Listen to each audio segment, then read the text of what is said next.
ओम शांति। आज की मुरली का सार 4 मार्च 2025। बाबा ने कहा, मीठे बच्चे जिन्होंने शुरू से भक्ति की है, 84 जन्म लिए हैं, वह तुम्हारे ज्ञान को बड़ी रुचि से सुनेंगे, इशारे से समझ जाएंगे। प्रश्न है, देवी देवता घराने के नज़दीक वाली आत्मा है या दूर वाली, उसकी परख क्या होगी? उत्तर है, जो तुम्हारे देवता घराने की आत्माएं होंगी, उन्हें ज्ञान की सब बातें सुनते ही जच जाएंगी, वह मूंझेंगे नहीं। जितना बहुत भक्ति की होगी, उतना जास्ती सुनने की कोशिश करेंगे। तो बच्चों को नब्ज देखकर सेवा करनी चाहिए। धारणा के लिए मुख्य सार, इस ड्रामा को यथार्थ रीति समझ माया के बंधनों से मुक्त होना है। स्वयं को अकाल मूर्त आत्मा समझ बाप को याद कर पावन बनना है। दूसरा पॉइंट, सच्चा पैगंबर और मैसेंजर बन सबको शांति धाम सुख धाम का रास्ता बताना है।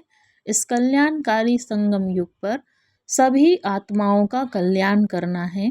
वरदान, बाप और सेवा की स्मृति से एक रस स्थिति का अनुभव करने वाले सर्व आकर्षण मुक्त भव।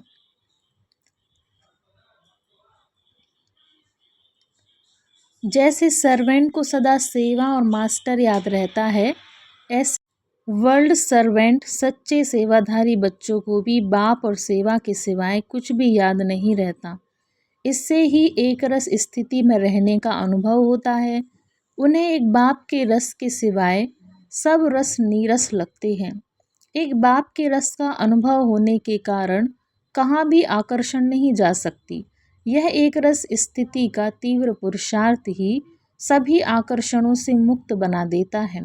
यही श्रेष्ठ मंजिल है। स्लोगन है, नाजुक परिस्थितियों के पेपर में पास होना है तो अपनी नेचर को शक्तिशाली बनाओ। अव्यक्त इशारे, सत्यता और सभ्यता रूपी कल्चर को अपनाओ।